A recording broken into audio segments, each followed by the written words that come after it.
Hi everyone, it's Manda here and welcome back.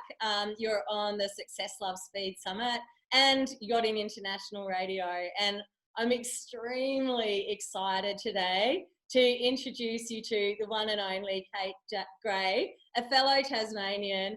Kate is just awesome. I've been mentored by her, I've been following her, and she's been speaking on stage with Brian Tracy, Les Brown, John D. Martini, Jack Canfield, all these kind of stars and legends. And I've watched her go from being a personal trainer to a retreat facilitator to now a brand mentor and a business, extremely good business mentor. But Kate Gray, you can introduce yourself.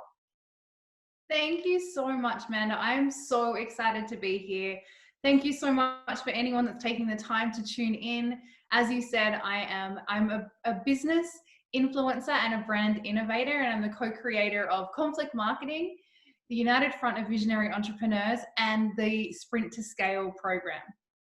Amazing. What is conflict marketing? I think there'd be quite a few viewers interested in that concept.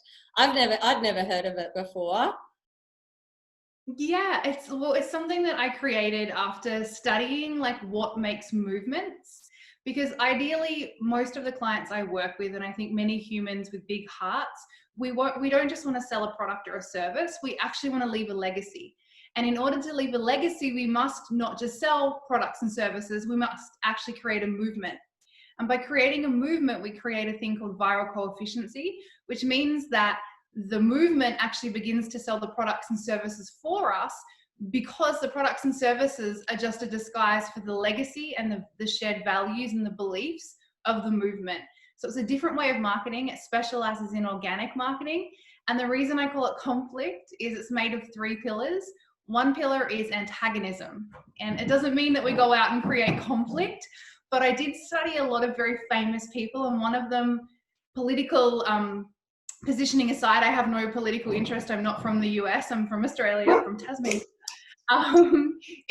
I studied a lot of Donald Trump. So Trump, if we think about marketing, marketing is the art of getting attention, and nobody gets attention like Trump. Whether you love him or hate him, he's still caught your attention. If you love him, he's still caught your attention. So I looked at what he did, and he created an antagonist in his narrative all the time, whether it's the deep state or the mainstream media. So this particular marketing style works with a narrative style marketing, and it works with actually building a narrative around you having an antagonist, which just means you stand for something. It doesn't mean that you're going to create an enemy. It just means by standing for something, you automatically stand against something else. Beautiful. So what do you stand for? That's such a good question. I stand for authenticity, being unapologetic, and building brands and businesses that leave the world a better place. I love that. So clear. And that's why I absolutely love working with you and everything you do. So what I want to know is that your life, you didn't just wake up a brand mentor and major influencer and a millionaire. I know your journey wasn't, easy. So tell us about it. The theme of this is the secrets of success that no one talks about. So can you just share a little bit of your journey and then what you would have done differently? I love this question. Wow. Well, I come from Tasmania, as we've already established, which is the best place in Australia, clearly, because we're both from there. My journey wasn't super easy. So although it wasn't super easy, I don't actually think I would change any of it. And I experienced emotional and psychological abuse growing up from my father, and I don't blame him at all. Actually, I'm super grateful because it shaped me as a human being. And because of that experience, though, it led me on a path of seeking fulfillment and validation and approval, and I landed in the realm of drugs and partying, where I stumbled across a thing called a meth addiction, which was not altogether fun. At the time, I thought it was. And overcoming that was the single most thing I'm proud of in my life. More proud of the 7-figure businesses, more proud of like the knowledge that I have as a marketer, or the lives that I've changed. Being able to overcome that addiction is the single most thing I'm proud of. And then I went to uni, I got a degree in Buddhist psychology and philosophy. Not sure why to this day, to be honest, but it was great. It definitely helped me understand the psychology of human beings.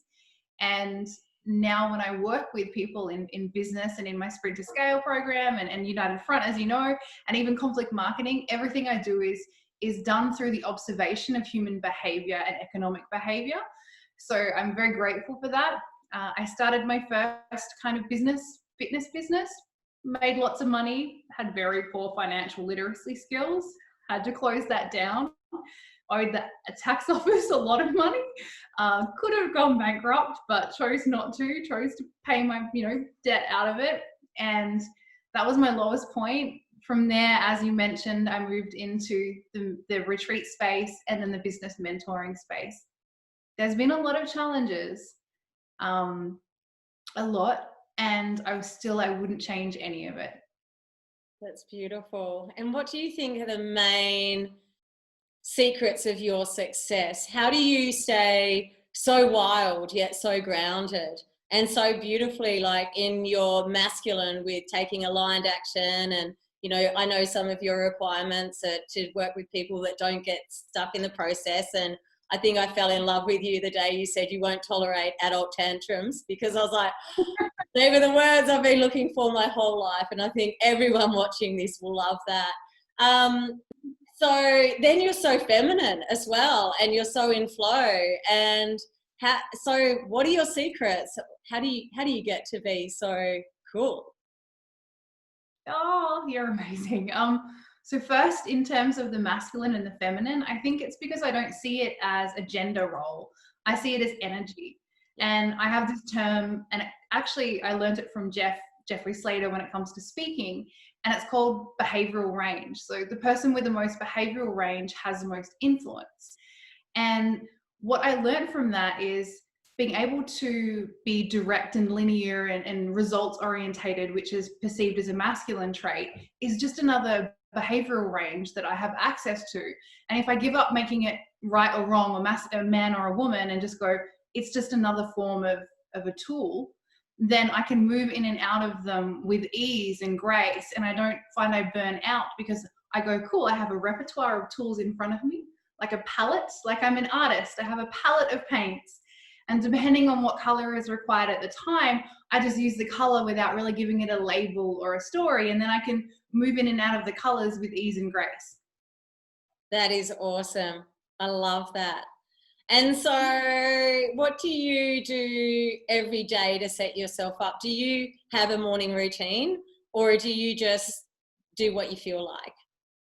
I find freedom within structure, and I find flow within discipline. Yeah.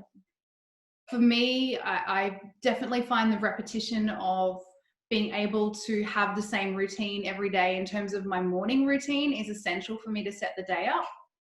We are the context that creates the content of our life. What I mean by that is how we show up energetically, psychologically, emotionally, physically, our physicality, our health defines how our life is built around us. So my morning ritual is a way that I ensure I'm setting myself up for success. So every day I will get up, I potter around the house for a little bit. So I light the incense, I clear the space, probably a little wooey. I get my food ready for the day, and it's like quite a meditative process. I'm really present with the food. I make sure everything's ready and I'm organized. Then I have a smoothie with my partner, we meditate, and then we walk in the forest without our phones. And then I will go and exercise. And so at the gym, lifting weights, I love doing that, it's fun.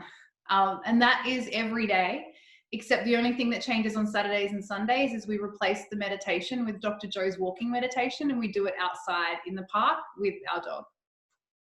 Beautiful. Yeah, I can't rate the morning routine enough. And I find those walks without my phone, I just got back from one, and I think it's just the most precious time to stop, because so often it's so easy to go for a walk and actually be checking messages and walking while we're working. And then, and the dogs notice it too, right? Like the dogs really notice it when my dogs are so much happier since I started leaving the phone at home. So I'm sure yours That's so too.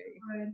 I feel like I watched an interview with Elon Musk, and the interviewer's like, oh, you know, what do you think about AI, you know, becoming a part of humans? You know, when do you think that will happen in terms of like, you know, 1 year, 2 years, 10 years? And he's like, it's already happened. What do you think the mobile phone is? Like the smartphone.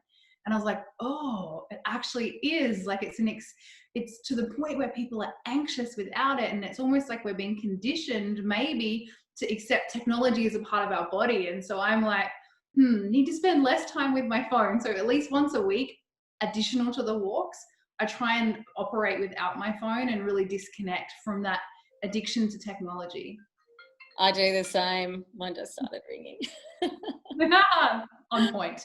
So on point. Yeah, I highly recommend one day off technology as well. And I've got one more question before we wrap it up.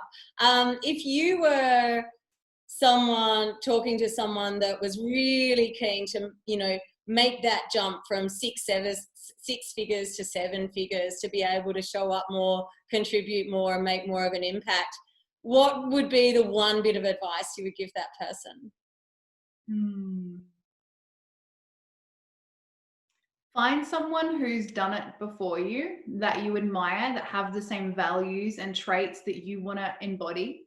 Doesn't have to be the same impact or legacy, but they have the same values, and literally get their advice, support, and help. Like the fastest way to save yourself time is to get somebody who's been there before you, and they'll collapse time for you.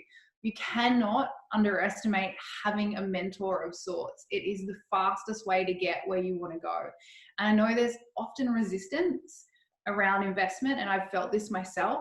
Yet when I started really up leveling, I think the middle of last year when I worked with Gary Vee, and it was a 25K investment for 2 days, I was so nervous, but from that moment on, I was like, I just need to say yes to getting help, because I've gotten as far as I can go without help. And the minute I said that, like my business, my life, everything, my profit tripled exponentially.